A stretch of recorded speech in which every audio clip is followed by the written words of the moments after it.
আল্লাহ বলেন, আমি মাটি থেকে বানিয়েছি, মাটির কবরেই তোমরা আবার প্রবেশ করবে, আবার ওই মাটির কবর থেকে যেভাবে প্রথম বানিয়েছিলাম আবার উঠবে। এই যে আবার উঠবো, আবার জেগে উঠবো, আমার সর্বশেষ যে লিখিত বই এক নজরে কোরআন, তার আগের বইটার নাম জেগে ওঠো আবার। দেখছেন আপনারা? ওই জেগে ওঠো আবার মানে আবার যে আমরা জেগে উঠবো, মৃত্যুর পরে আমরা সবাই আবার জেগে উঠবো। আমাদেরকে জাগিয়ে তুলবেন কে? এই যে মৃত্যুর পরে আবার জেগে ওঠা, এটাকে আরবিতে বলে আল বাস। আরবিতে কি বলে? আল বাসু বাদাল মাউত, মৃত্যুর পরে আবার জেগে ওঠা। তো এই এই জেগে ওঠা, মৃত্যুর পরে মানুষ যে আবার জেগে উঠবে, আবার বেঁচে উঠবে, এইটা মক্কার কুরাইশরা মানতে পারতেছিল না।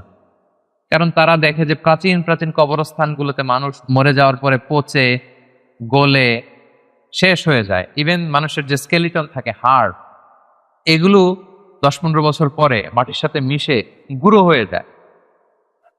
এই গুঁড়ো হয়ে যাওয়া জিনিস, যেটার কোনো অস্তিত্ব নাই, আবার কিভাবে কি করে ওঠে, এটা তাদের মাথায় আসতেছিল না।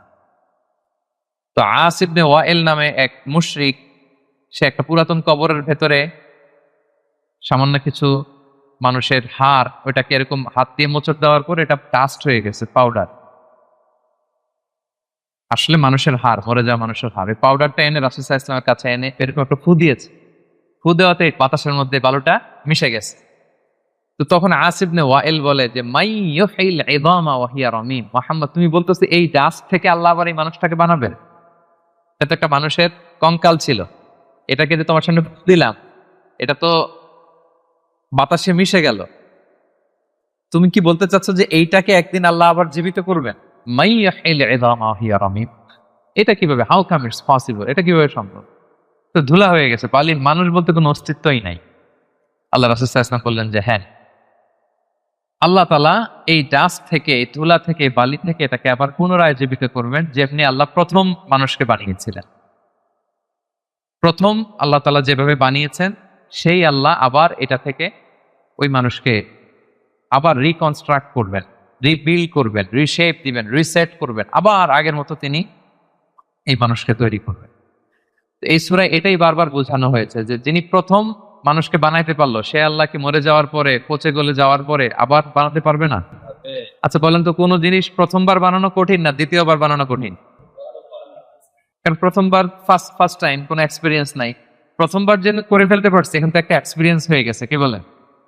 জানা হয়ে গেছে, একটা ধারণা হয়ে গেছে। দ্বিতীয়বার কি কঠিন লাগবে আর?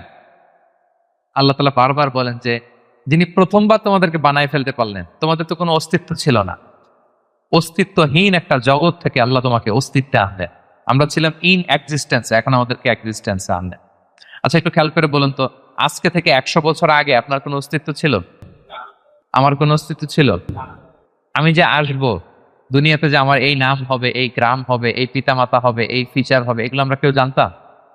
তো এই আমাদেরকে যেহেতু আল্লাহ তৈরি করতে পারলেন, অস্তিত্বহীনতার জগৎ থেকে অস্তিত্বে আনতে পারলেন, সে আল্লাহ আবার পুনরায় তৈরি করতে ওনার সমস্যা কোথায়? ওটা তো আরো সহজ, কি বলেন? আচ্ছা আজকে থেকে 200 বছর পরে ধরেন একজন মানুষ পৃথিবীতে যে আসবে, তার এখন কোনো অস্তিত্ব আছে? তার নাম, তার পরিবার, তার বংশ, তার কোনো অস্তিত্ব পৃথিবীতে নাই। কিন্তু এই লোকটা আসবে না পৃথিবীতে? তো অস্তিত্বহীন জগৎ থেকে আল্লাহ যখন অস্তিত্বে আনতে পারলেন, মরে যাওয়ার পরে, পচে যাওয়ার পরে তিনি আবার কেন উঠাতে পারবেন না? কেন পারবেন না? এবং আল্লাহ রাসূল সাল্লাল্লাহু আলাইহি সাল্লাম বলেছেন, মানুষের দেহে একটা হাড্ডির কণা আছে, ইন্না ফিল ইনসানি আযমুন লা ইয়াকুলুহুল আরদু আবাদান। একটা হাড্ডির কণা আছে যেটা কখনো মাটি বালু এটাকে খেতে পারে না, নষ্ট করতে পারে না। মিনহা ইউরাক্কাবুল খালকু ইয়াউমাল কিয়ামা, কিয়ামতের দিন এখান থেকেই মানুষের আবার পুনঃসৃষ্টি হবে। তো সাহাবারা বললেন, আইয়ু আযমিন ইয়া রাসূলুল্লাহ, এই হাড্ডিটার নাম কি? আল্লাহ রাসূল সাল্লাল্লাহু আলাইহি ওয়াসাল্লাম বললেন, আজবুল জানাত, মানে টেইল বোন। ডাক্তারি ভাষায় এটাকে বলে কক্সিক্স। আমাদের যে শিরদাঁড়া আছে না, মেরুদণ্ড, এই মেরুদণ্ডের একেবারে নিচে ট্রায়াঙ্গেল, একটা ত্রিভুজ আকৃতির ছোট্ট বোন পার্টিকেল আছে, এটা নষ্ট হয় না। হিন্দুরা যে শ্মশানে লাশ পুড়ায়, সব পুড়ে যায়, ওইটা পুড়ে না। আমরা যে কবরস্থ করি, কবর মাটি সব খেয়ে ফেলতে পারে, কিন্তু ওই ছোট্ট হাড্ডি কণিকাটা নষ্ট হয় না। ইভেন মানুষের মৃত্যু তো অনেকভাবে হয়। বিমান দুর্ঘটনায় হলে জ্বলে ভস্ম হয়ে যায়, সাগরে জাহাজ ডুবি হলে মানুষ মরে, তিমি মাছের পেটে চলে যায়, তিনি ওইটাকে খেয়ে ডাইজেস্ট করে ফেলে, তার অস্তিত্বই থাকে না। কিন্তু ওই যে ছোট্ট কক্সিক্স টেইল বোন, আজ বুঝলেন, এটা নষ্ট হয় না। আল্লাহ বলেন ওইটা থেকে কিয়ামতের দিন তোমাদেরকে আবার আমি পুনরায় সৃষ্টি করব। এইটাকে বলা হয় পুনরুত্থান, রেসারেকশন। পুরো সূরার মেইন কথা হচ্ছে এইটা। আপনাদের কাছে আগে ক্লিয়ার করে দিলাম যে ওরা যেহেতু বিশ্বাস করতে পারতেছিল না যে মানুষগুলো মরে যাওয়ার পরে 20 বছর 30 বছর পর কবরে তার অস্তিত্বই থাকে না, এই মানুষ আবার জীবিত হয় কি করে? আল্লাহ রাসূল সাল্লাল্লাহু আলাইহি ওয়াসাল্লাম বললেন যে না, এরাও জীবিত হবে। এবং আল্লাহ তাআলা এমন কথা বললেন যে তোমরা কি ভাবছো তোমাদের এই হাড় গোড়গুলো আমি রিঅ্যাসেম্বল করতে পারবো না? আরে তোমাদের the tips of your finger, তোমার আঙ্গুলের অগ্রভাগে যে এই যে কেমন আঁকি ঝুঁকি দেখা যায়, আঁকি বুকি দেখা যায়, এই যে যেটাকে আমরা আঙ্গুলের ছাপ বলি, ফিঙ্গারপ্রিন্ট, পাসমা, এইটাকে হুবহু আমি এক করে দিই। আল্লাহ বলেন এখন যে ফিঙ্গারপ্রিন্ট নিয়ে দুনিয়াতে তোমরা আছো, ফিঙ্গারপ্রিন্ট চিনেন তো? এই যে ইমিগ্রেশন পার করে যে মালয়েশিয়াতে ঢুকছেন, কি করছিলেন? ফিঙ্গারপ্রিন্ট দিয়েছেন না? সিম কার্ড নিতে গেলে কি করতে হয়? এই যে মেট্রিক অথেন্টিকেশনের জন্য এটা দিতে হয়। এরপরে আপনার ক্রিমিনাল ইনভেস্টিগেশনের জন্য লাগে। আপনি কোনো বাড়িতে ডাকাতি করছে, তো সে যে টাকার যে দরজা খুলছে ওইখানে তার এই ছাপ থেকে যায়। সে যা যা টাচ করে সব জায়গায় ছাপ থেকে যায়। ফরেনসিক রিপোর্টের জন্য এই ফিঙ্গারপ্রিন্ট লাগে। আল্লাহ বলে এখন যে ফিঙ্গারপ্রিন্ট নিয়ে পৃথিবীতে ঘুরে বেড়াচ্ছ, মারা যাওয়ার পরে আবার যে পুনরায় জীবিত করব, একই ফিঙ্গারপ্রিন্ট নিয়ে দাঁড়াবো, ওইটার সহ আমি তোমাদেরকে তুলব। তোমরা ভাবতেছো শুধু হাড় গোড়, তোমার কঙ্কালটাকে আমি রিঅ্যাসেম্বল করতে পারবো না, তোমার ফিঙ্গারপ্রিন্ট সহ আমি সেদিন দাঁড় করাবো। পৃথিবীতে প্রায় বর্তমানে 800 কোটি মানুষের বসবাস। কত কোটি? এই 800 কোটি মানুষের একজনের হাতের ছাপের সাথে, আঙ্গুলের ছাপের সাথে আরেকজনের ছাপের কোনো মিল নাই। 800 কোটি মানুষ, আপনার এই আঙ্গুলের ছাপের সাথে এই আঙ্গুলের মিল নাই। 10টা আঙ্গুলের কোনো ছাপের সাথে অন্য আঙ্গুলের কোনো ছাপের মিল নাই। ইভেন একসাথে যে যমজ ভাই হয়, টুইন, তাদেরও একজনের ফিঙ্গারপ্রিন্টের সাথে আরেকজনের ফিঙ্গারপ্রিন্টের কোনো মিল হয় না। আল্লাহ বলে ওইটা সহ কিয়ামতের দিন আমি তোমাদেরকে তুলব। তাহলে আল্লাহ যে আবার আমাদেরকে তুলতে পারবে, এটা কি আপনাদের বিশ্বাস হয়? নাকি এখনো একটু সন্দেহ সন্দেহ আছে? সন্দেহ লাগে? সন্দেহের অবকাশ নাই প্রিয় ভাই বোনেরা। এর কারণ যিনি অস্তিত্বহীনতার জগৎ থেকে আমাদেরকে অস্তিত্বে আনতে পারলেন, তিনি অবশ্যই পুনরায় আমাদেরকে জীবিত করতে পারবেন। এটাই হচ্ছে সূরার মূল কথা। সূরার নাম কি যেন বলেছিলাম? সূরা কিয়ামা। কোরআনে মোট সূরা কয়টা? এই সূরাটা হচ্ছে 75 নাম্বার সূরা। কত নাম্বার? কোরআনে মোট পারা কয়টা? এটা 29তম পারায় অবস্থিত। এই সূরাটা মক্কায় নাজিল হয়েছে, ফলে এটা মাক্কি সূরা। বলুন তো কি সূরা? সবাই জোরে বলুন, কি সূরা? মাক্কি সূরা। এই সূরার আয়াত সংখ্যা কত বললাম? 40। আয়াত সংখ্যা কত? তাহলে ওভারঅল আপনি একটা ধারণা পেয়েছেন। সূরার ধারাক্রম হচ্ছে 75। কত পারায়? 29 পারায়, আয়াত সংখ্যা 40। আর সূরাটা মাদানী সূরা। কি সূরা? এবার নাজিলের সময়কালটা বলি, কখন নাজিল হয়েছে? মাক্কি যুগের একেবারে শুরুর দিকে, প্রাথমিক দিকে, প্রথম বছরই নাজিল হয়েছে। এবং নাজিলের প্রেক্ষাপট আমি বলেছি, লোকজন মৃত্যুর পরে যে আল্লাহ তাআলা আমাদেরকে পুনরুত্থান করবেন এটা মানতে চাইছিল না। তাদের কঠোর জবাব হিসেবে আল্লাহ তাআলা 40 আয়াত বিশিষ্ট এই সূরাটা নাজিল করেছেন। এবং এই সূরার সেন্ট্রাল থিম হচ্ছে পুনরুত্থান, রেসারেকশন, আবার যে আমরা উঠব। এই সূরার শেষে আল্লাহ বলেছেন যে আলাইসা যালিকা বিকাদিরিন আলা আন ইউহিয়াল মাউতা, যে আল্লাহ তোমাদেরকে প্রথম সৃষ্টি করলেন, সে আল্লাহ কি আবার যে তোমাদেরকে সৃষ্টি করবেন সেই কুদরতটা কি আল্লাহর নাই? অবশ্যই আছে। বালা কাদিরিনা আলা আন নুসাউইয়া বানানা, যেটা শুরুতেই বললাম যে বানান মানে হচ্ছে tips of your finger. Even এটাকেও সুবিন্যস্ত করতে পারবেন, হুবহু এইভাবে তিনি আমাদেরকে জীবিত করবেন। তাহলে তিনি যে আমাদেরকে আবার পুনরায় জীবিত করতে পারবেন এতে কোনো সন্দেহ অবশ্যম্ভাবী, অনিবার্য। আমরা আবার জেগে উঠবো, আবার আমরা উত্থিত হব, আমাদের পুনরুত্থান হবে।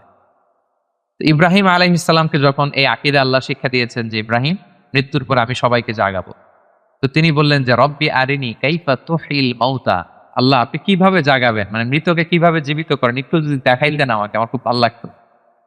কে বলতেছেন? কাইফা তুহিল মাউতা, আল্লাহ মৃতকে কিভাবে জীবিত করে? আল্লাহ বলেন বলো কি ইব্রাহিম, আওয়ালাম তুমিন, তোমার কি বিশ্বাস হয় না? ইব্রাহিম আলাইহিস সালাম বললেন বালা, অবশ্যই বিশ্বাস হয়, কিন্তু ওয়ালাকিন লিয়াতমা ইন্না কলবি, দেখতে পেলে আমার অন্তরটা একটু প্রশান্ত হতো, যদি আমি দেখতাম কিভাবে জীবিত করেন।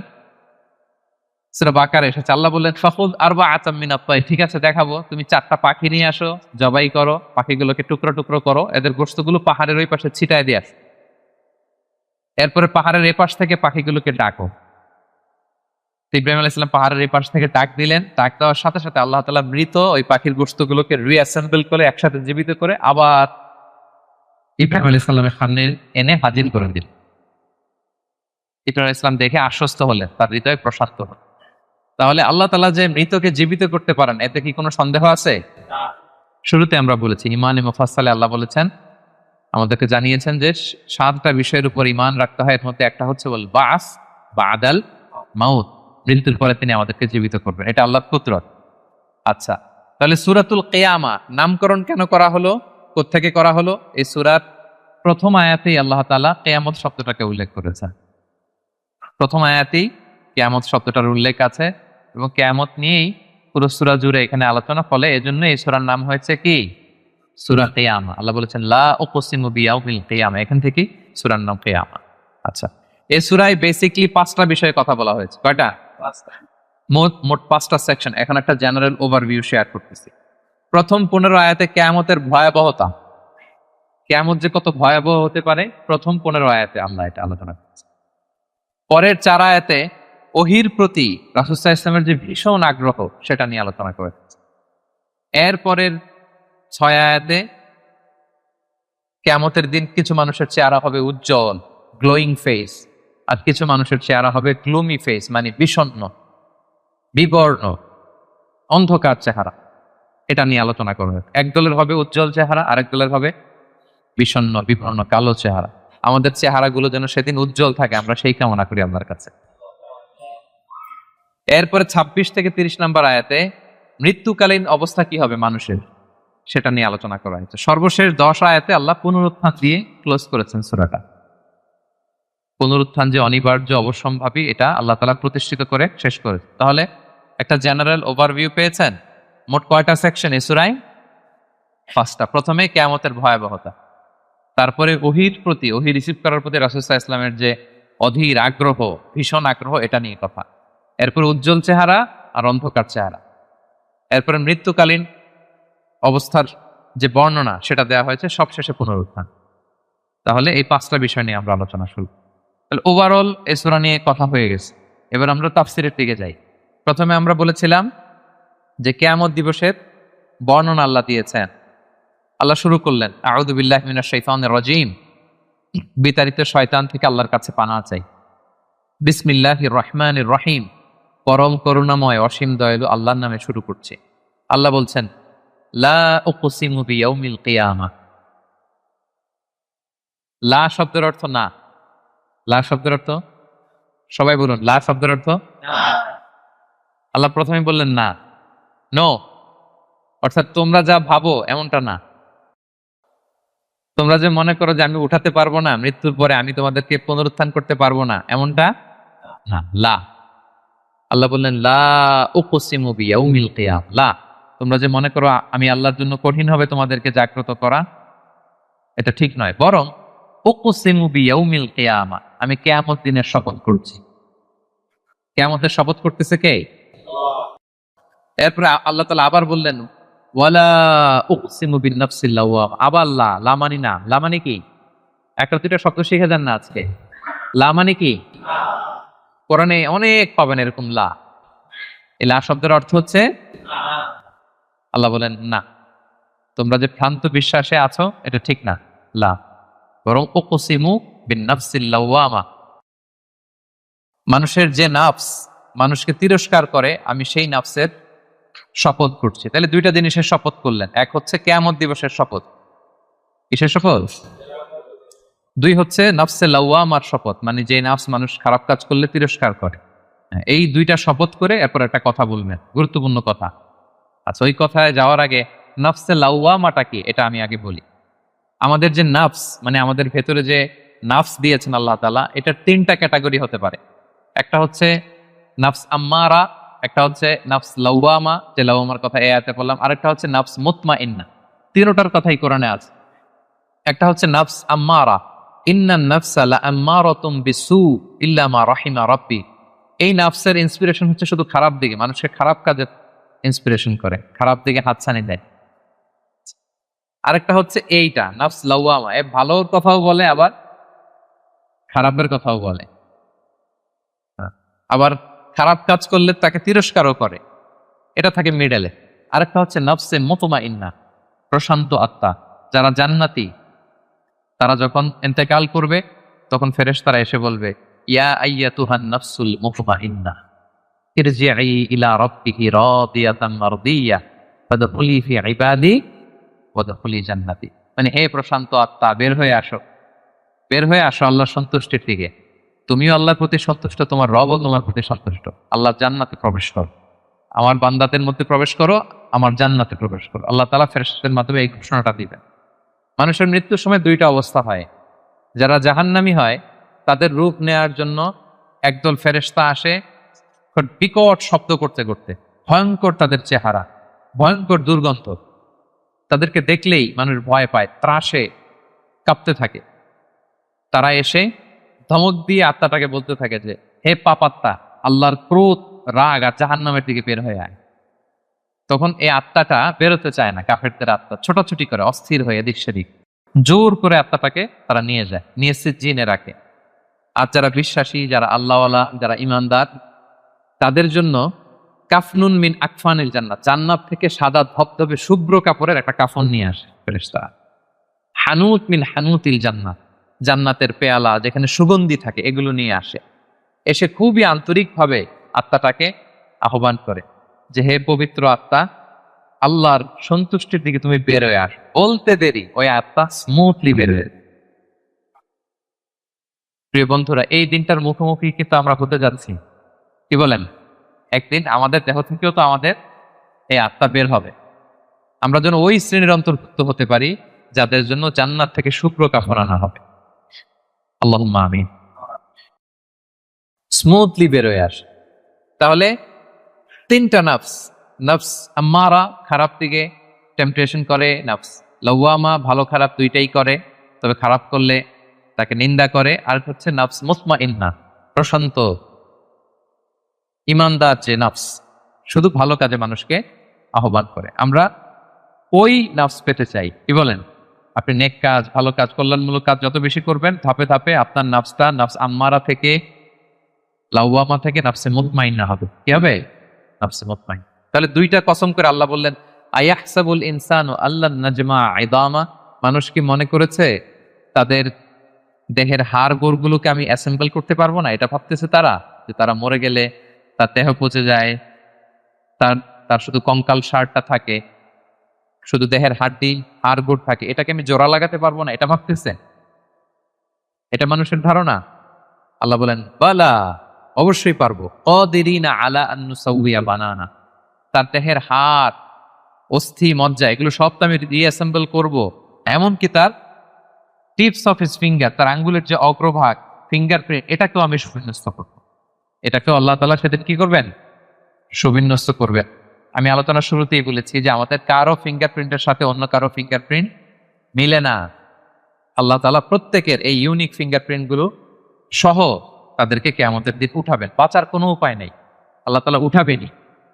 এক লোক, বনি ইসরাইলের সময় এক লোক তার ছেলে মেয়েদেরকে, হাদিসে এসছে, বলেছিল যে আমি এত পাপ করেছি, আমি মারা যাওয়ার পরে আমার বডিটা আগুন দিয়ে তোমরা জ্বালায় ভস্ম করে দিবা।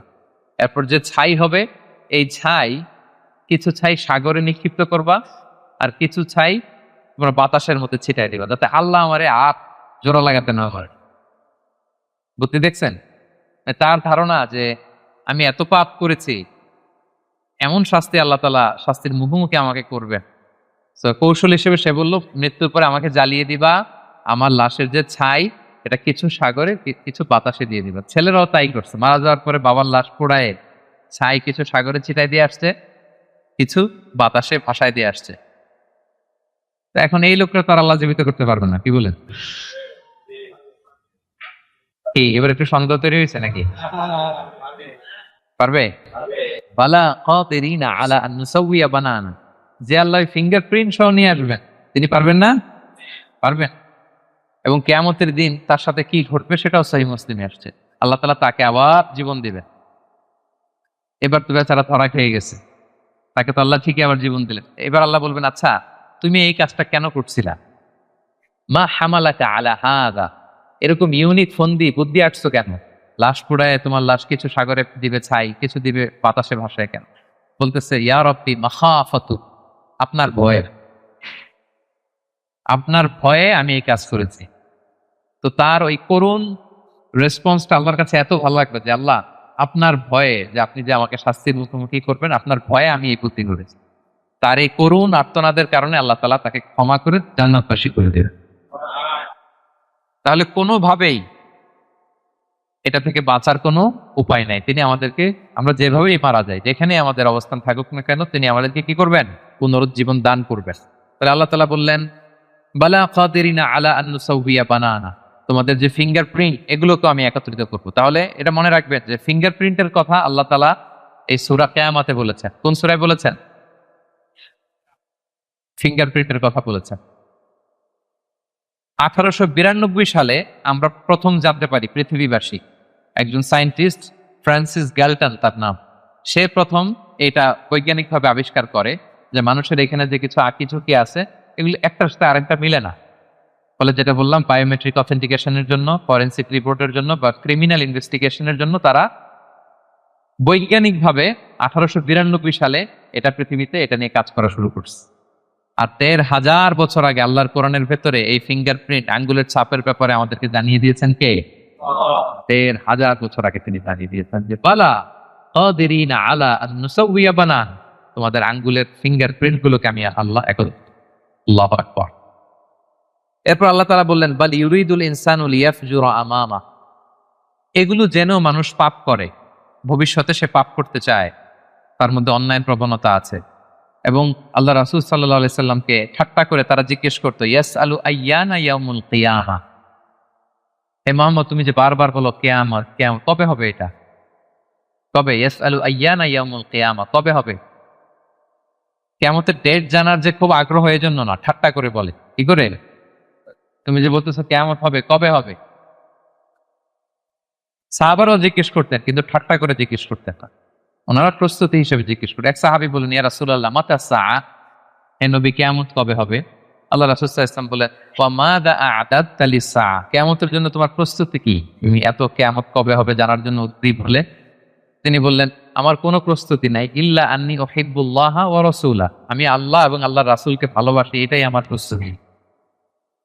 তখন রাসূল সাল্লাল্লাহু আলাইহি ওয়াসাল্লাম বললেন, তুমি যে আল্লাহ আল্লাহর রাসূলকে ভালোবাসো, এই ভালোবাসাই তোমাকে জান্নাতে প্রবেশ করাবে। আবার রাসূল সাল্লাল্লাহু আলাইহি ওয়াসাল্লাম বললেন, তুমি যাদেরকে ভালোবাসো তাদের সাথেই আল্লাহ জান্নাতে থাকবে। আনতা মা'a মান আহবাবতা, তুমি যাদেরকে ভালোবাসো তাদের সাথেই থাকবে, মানে নবীকে ভালোবাসো তো নবীর সাথেই আল্লাহর জান্নাতে তুমি বসবাস করবে।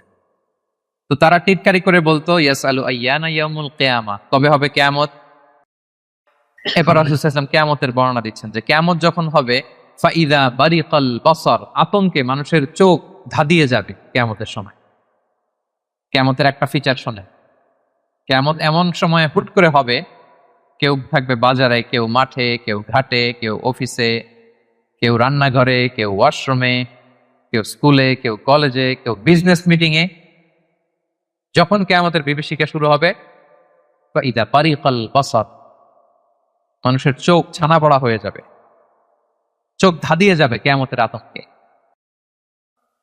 ওয়া খাসাফাল কমার, চাঁদ এটা আলোহীন হয়ে যাবে, নিষ্ক্রিয় হয়ে যাবে। ওয়া জুমিয়া আশ-শামসু ওয়াল কমার, চাঁদ সূর্য একটার সাথে একটা ধাক্কা লেগে মেসাকার হয়ে যাবে। কিয়ামতের বর্ণনা।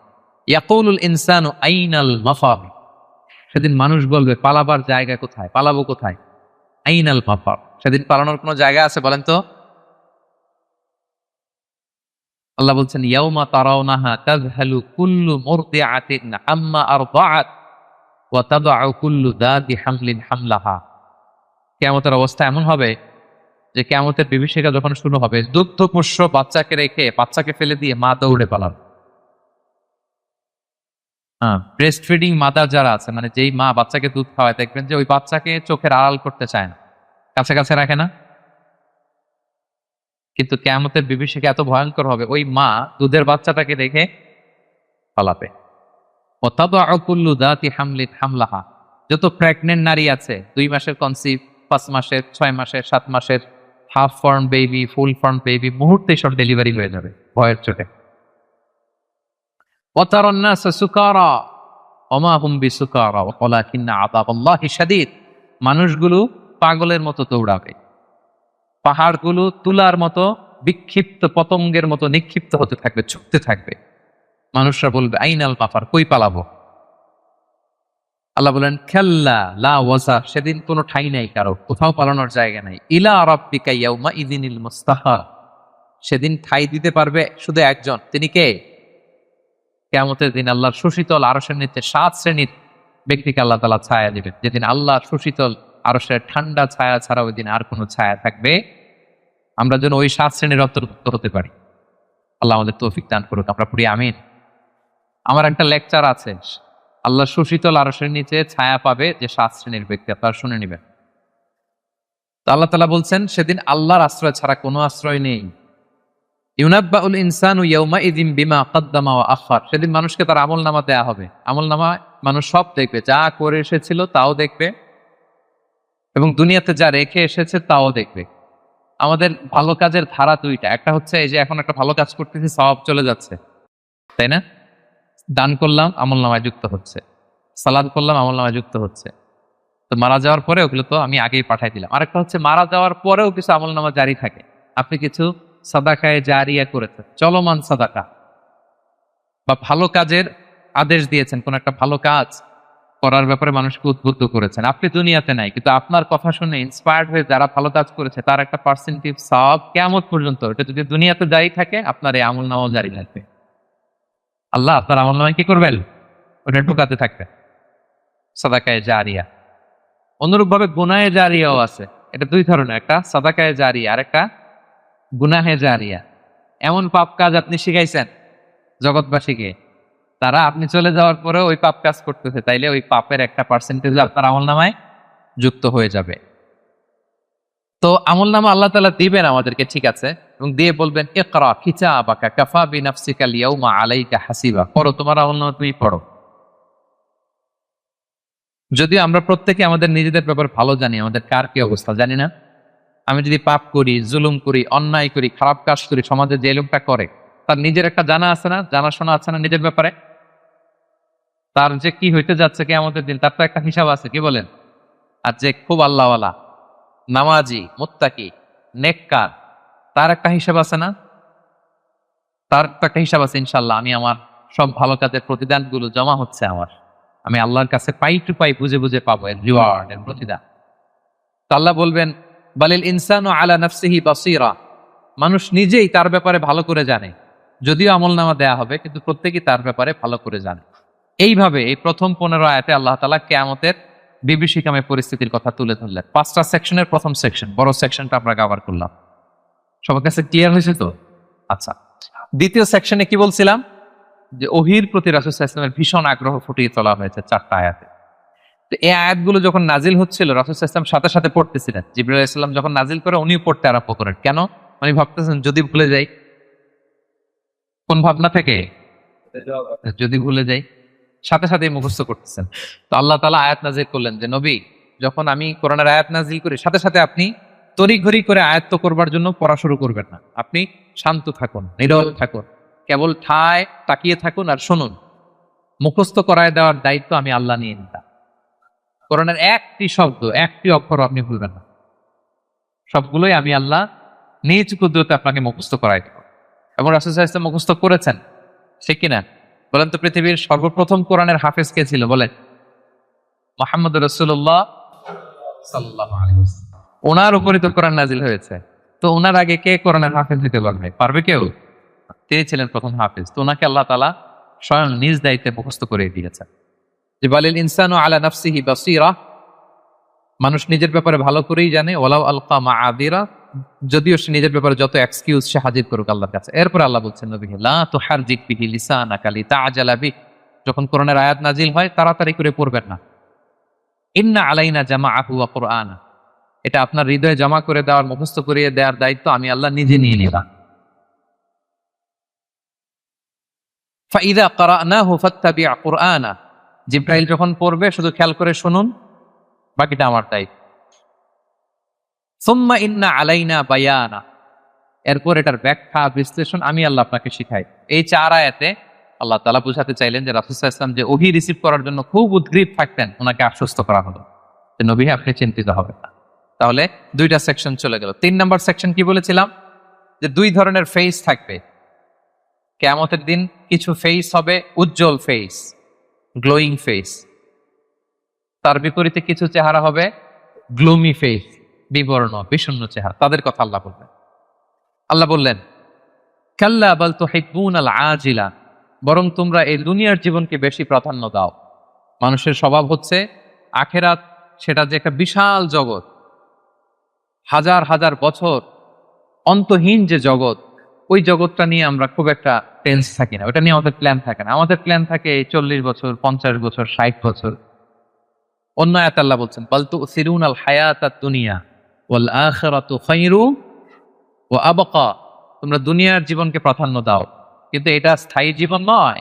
স্থায়ী জীবন হচ্ছে আখিরাতের জীবন। আওয়াজ করে বলুন তো, স্থায়ী জীবন কোন জীবন? আখিরাতের জীবন। সেটাই বললেন কাল্লা বাল তুহিব্বুনাল আজিলা, তোমরা দুনিয়াকে প্রাধান্য দাও, এটাকে ভালোবাসো। ওয়া তাযারুনাল আখিরা, আর আখিরাতকে তোমরা ভুলে যাও। সেদিন মানুষের অবস্থা কি হবে শোনো, উজুহু ইয়াউমাইযিন নাদিরা, সেদিন কিছু মানুষের চেহারা হবে গ্লোয়িং, সজীব, শ্যামল, উজ্জ্বল, উদ্দীপ্ত চেহারা, গ্লোয়িং ফেস।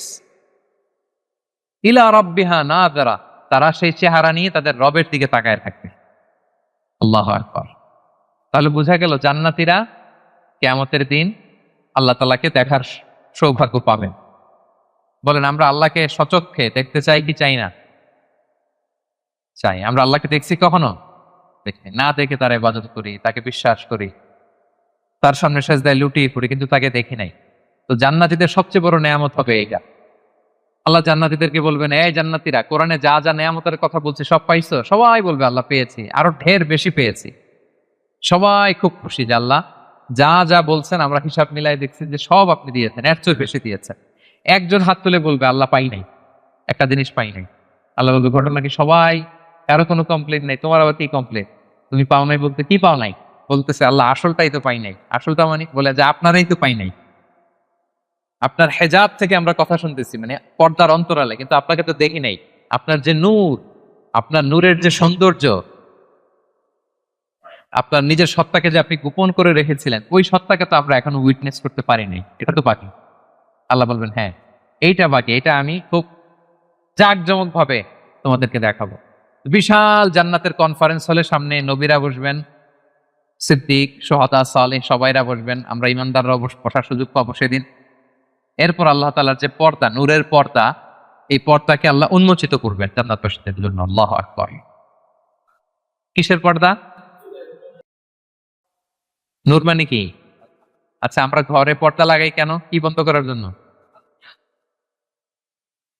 আমরা ঘরে যে কার্টেন লাগাই, পর্দা কি ঢাকার জন্য? আলো ঢাকার জন্য। কিন্তু আল্লাহর পর্দাটাই আলোর পর্দা, নূরের পর্দা। এরপর আল্লাহ তাআলা নিজেকে সেদিন প্রকাশিত করবেন। আল্লাহর নূরের এক ঝলক তিনি প্রকাশিত করবেন। জান্নাতীরা পাগলের মতো ওই নূরের ঝলকের দিকে বিমোহিত হয়ে তাকিয়ে থাকে। 1 সেকেন্ডের 1000 কোটি ভাগের অল্প সময়ের, সামান্য সময়ের জন্য এক ঝলক আল্লাহ নিজেকে প্রকাশিত করবেন, ওনার নূর দেখাবেন। জান্নাতীরা ওই নূর দেখে অপলক নেত্রে বিমোহিত হয়ে তাকিয়ে থাকবে পাগলের মতো। কি দেখলাম, এত সুন্দর, এত বড় নেয়ামত, কিন্তু সামনে কিন্তু আর নাই, ওই নূরের ঝলকানি কিন্তু আর নাই। এক ঝলক ওটা দেখেই এভাবে সব কোটি কোটি বছর কেটে যাবে। আল্লাহু আকবার।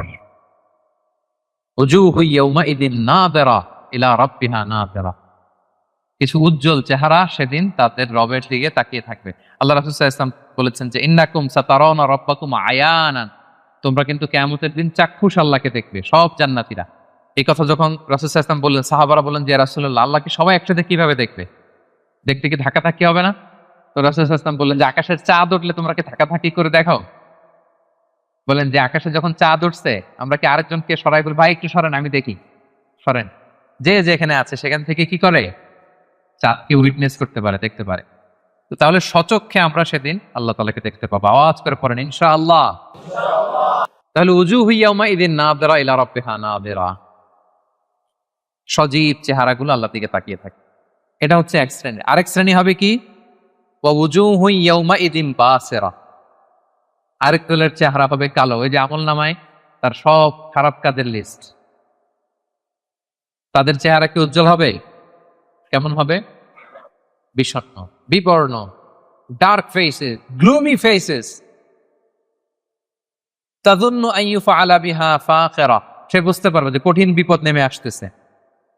আচ্ছা গেল উজ্জ্বল চেহারা, আলোকিত চেহারা। এরপরে মৃত্যুকালীন অবস্থার বর্ণনা। খাল্লা, তোমরা যে ভাবতেছো তোমরা পুনরুত্থিত হবে না, শুরুতে তো দুইবার লা লা বলছে যে না না যা বলতেছো এটা ভুল, আবার এখানে কাল্লা না তোমরা যা বলতেছো এটা কিন্তু ঠিক না, বারবার রিমাইন্ডার, পুনরুত্থান হবেই হবে, এটা কেউ ঠেকাইতে পারবে না। ইদা বালাগাতিত তারাকিয়া, মানুষের রূহ যখন কণ্ঠনালী পর্যন্ত পৌঁছে যায়, ওয়াকিলা মান রাগ, তখন মৃত্যুর একটা সিনারিও আল্লাহ তুলে ধরেছেন। তখন মানুষ শেষ চেষ্টাটা করে, মৃত্যু সজ্জায় যখন চলে যায় আমরা কি করি? লাস্ট চেষ্টাটা করি, তাকে বাঁচানো যায় কিনা, কোনো রাকি আছে কিনা তাকে রুকিয়া করবে, কোনো ডাক্তার আছে কিনা তাকে শেষ চেষ্টাটা করবে। ওয়াযান্না আন্নাহুল ফিরাক, কিন্তু মৃত্যুগামী যে যাত্রী সে বুঝে যায় যে এটাই আমার লাস্ট ডেট দুনিয়ার। তার মানে যিনি মৃত্যুবরণ করে মৃত্যুর কিছু সময় আগে সে বুঝতে পারে যে আমি ছেড়ে যাচ্ছি এই পৃথিবী, আমি কি করতেছি? ছেড়ে যাচ্ছি। আচ্ছা, ওয়ালতাফাতিস সাকু বিসাক, এই দুনিয়ার কষ্ট বা ভয়াবহতার সাথে যুক্ত হয় আখিরাতের ভয়াবহতা। মানে আজকে দুনিয়ার শেষ দিন, এরপরে আমার শুরু হয়ে যাবে কি? আখিরাতের প্রথম দিন। ইলা রাব্বিকা ইয়াউমা ইযিনিল মাসাক, এবং মানুষকে তার রবের দিকে সেদিন নেওয়া হবে। আচ্ছা, মৃত্যুকালীন সংক্ষিপ্ত বর্ণনা শেষ। এরপর আল্লাহ শুরু করলেন সর্বশেষ যে সেকশনটা, সেটা যে পুনরুত্থান যে হবেই, এটা আবার তিনি শক্তভাবে মজবুতভাবে তুলে ধরলেন না এই সূরার একেবারে শেষ কয়েকটা আয়াতে। আল্লাহ বললেন ফালা সাদ্দাকা ওয়ালা সাল্লা, যারা কাফির মুশরিক, যারা আল্লাহকে মানে না, তাদের বৈশিষ্ট্য কি? ফালা সাদ্দাকা, তারা কিয়ামতকে সত্য বলে মানেও না, ওয়ালা সাল্লা, তারা সালাতও আদায় করে না, ওয়ালাকিন কাযযাবা ওয়া তাওয়াল্লা, তারা এটাকে মিথ্যা বলে, তারা মুখ ফিরিয়ে নেয়। একদল দেখবেন যে আপনি ভালো বললে মুখটা ফিরায় নেয়, যত উদাহরণ দিয়ে আপনি বুঝান সে ওইটা মানবে, সে ওইখান থেকে ইগনোর করে চলে যাবে। সুম্মা যাহাবা ইলা আহলিহি ইয়াতামাত্তা, সে গর্বভরে তার ফ্যামিলির কাছে যায়। মুফাসসিরিন ইকরাম বলেছেন, ইকরামা বলেছেন যে এর দ্বারা উদ্দেশ্য হচ্ছে আবু জাহাল। আবু জাহালকে যখন আল্লাহ রাসূল সাল্লাল্লাহু আলাইহি ওয়াসাল্লাম দাওয়াত দিচ্ছিল, যতভাবে যুক্তি নির্ভর কথা রাসূল সাল্লাল্লাহু আলাইহি ওয়াসাল্লাম বলে, কিন্তু সে শোনে না, সে অহংকার করে চলে যায়। আউলা লাকা ফা আউলা সুম্মা আউলা লাকা ফা আউলা, তোমার জন্য ধ্বংস অনিবার্য। এরপর আল্লাহ তাআলা বলছেন আয়াহসাবুল ইনসানু আন ইউতরাকা সুদা, যে কথা দিয়ে শুরু করেছিলেন সেটা দিয়ে শেষ করতেছেন। কোরআনের কোনো কিছুই অমিল নাই। আপনি দেখবেন একেবারে সূরা শুরুতে যেই কথা, শুরুর কথার সাথে শেষের কথার মিল আছে। আবার এই সূরার শেষে যা বলছে আরেক সূরা শুরুতে মিল আছে, মানে সবটা ইন্টারকানেক্টেড, হাইলি ইন্টারকানেক্টেড। আল্লাহ বলছেন আয়াহসাবুল ইনসানু আন ইউতরাকা সুদা, মানুষ কি ভাবে যে তাকে এমনি এমনি ছেড়ে দেওয়া হবে কোনো পরীক্ষা ছাড়া? কিয়ামতের দিন হাত তুলে বলবেন আল্লাহ আমি তো ঈমানদার ছিলাম, আর আল্লাহ বলবেন যাও তুমি চলে যা, হাতে ঢুকে যাও, এরকম না। আপনাকে কঠিন পরীক্ষার মুখোমুখি হতে হবে। আপনি যে আপনার ঈমানের দাবিতে সত্যবাদী, পদে পদে এটা প্রমাণ দিতে হবে। আলাম ইয়াকু নুতফাতাম মিন মানিয়্যিন ইউমনা, আমাদের সৃষ্টি শৈলীটা কেমন ছিল? আল্লাহ ওইদিকে আমাদেরকে একটু তাকাতে বলতেছেন যে দেখো তো তুমি কি ছিলা, আমরা প্রত্যেকে আসলে কি ছিলাম যদি একটু খেয়াল করেন তো। আপনি আপনার ছোটবেলার কত বছরের কথা মনে করতে পারেন? আপনি স্মৃতি হাতরাতে পেছনে গেলে মানে কত বছর বয়সের কথা আপনার মনে আছে দেখি? আপনার বয়স যখন 3 ছিল কোনো স্মৃতি মনে আছে? 4, 5, কিছু? 5 বছর বয়সে আমরা ওই যে স্কুলে ভর্তি হই, তো তার আগের কিছু ঘটনা আমাদের খেয়াল থাকে। কিন্তু 3 বছরের কোনো ঘটনা খেয়াল আছে? থাকতে পারে, কারো হয়তো থাকতে পারে, কিন্তু অধিকাংশেরই থাকে না। আচ্ছা তার পিছনে যদি যান 2 বছর বয়সের, 1 বছর, আপনারই তো জীবন ওইটা, তো আপনার কিছুই তো খেয়াল নাই। আমারই তো জীবন, আমার পহেলা বছর, আমার দ্বিতীয় বছর, তৃতীয় বছর কি ছিল আমার খেয়ালই না। আচ্ছা তার আগে যদি যান, 6 মাস বয়স, মায়ের বুকের দুধ খেয়ে যে বেঁচেছিলাম, কিছু মনে পড়ে? আচ্ছা তার আগে মায়ের পেটের 9 মাস, একটা অন্ধকার জগতে যে ছিলাম, দেখেন তো স্মৃতি হাতরাতে কিছু পান কিনা? হ্যাঁ, ধোঁয়াশা, কিছুই মনে পড়ে না। তো আল্লাহ বলে একটু তাকাও তুমি কই ছিলা?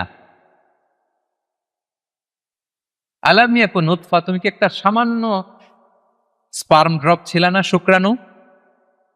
মিম মানি ইয়ুমনা, যেটা তোমার বাবার পৃষ্ঠদেশ থেকে তোমার মায়ের গর্ভের মধ্যে তুমি নিক্ষিপ্ত হয়েছিলে।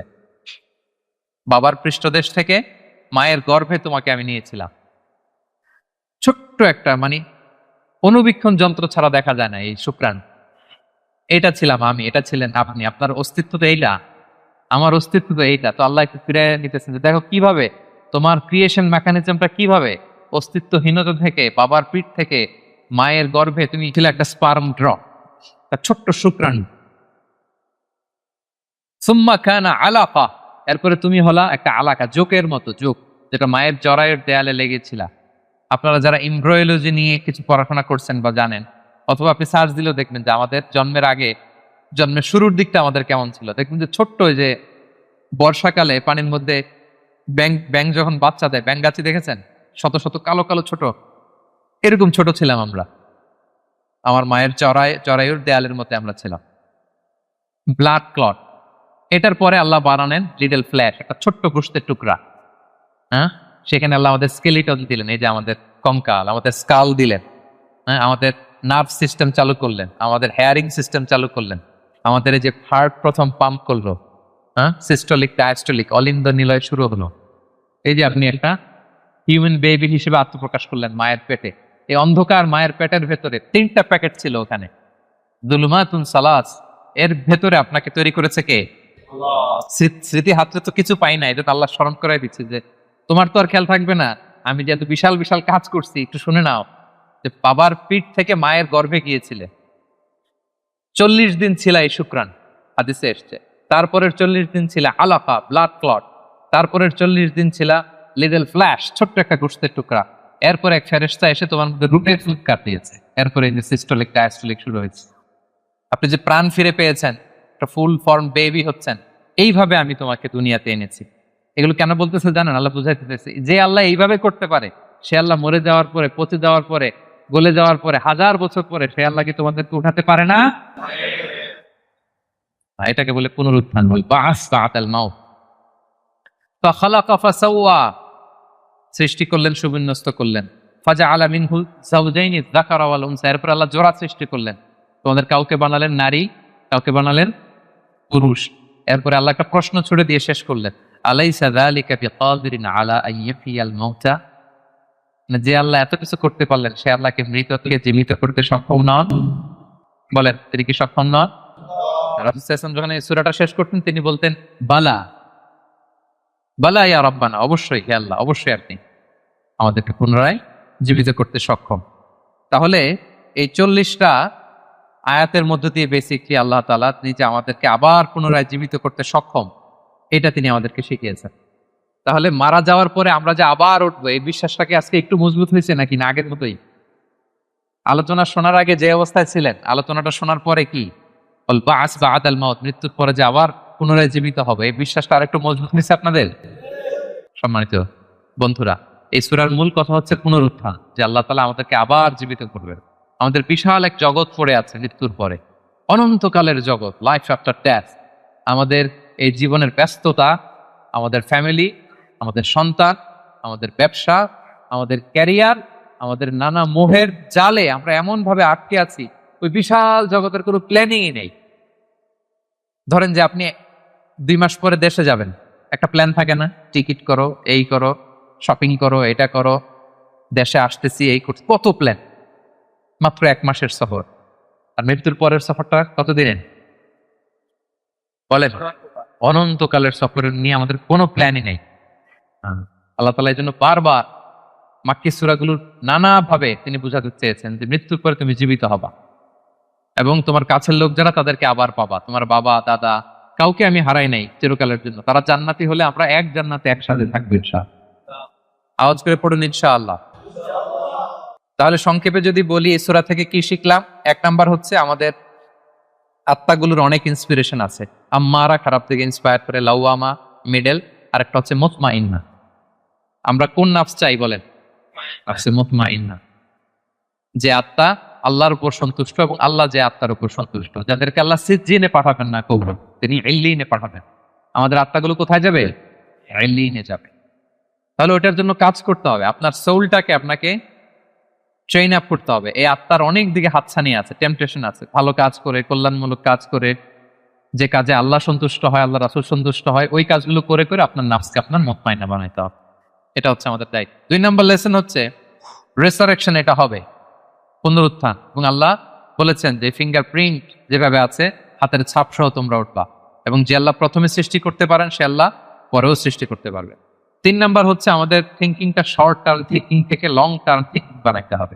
কাল্লা বাল তুহিব্বুনাল আজলা, আল্লাহ সূরায় বলেছে যে তোমরা দুনিয়া নিয়ে ব্যস্ত থাকো।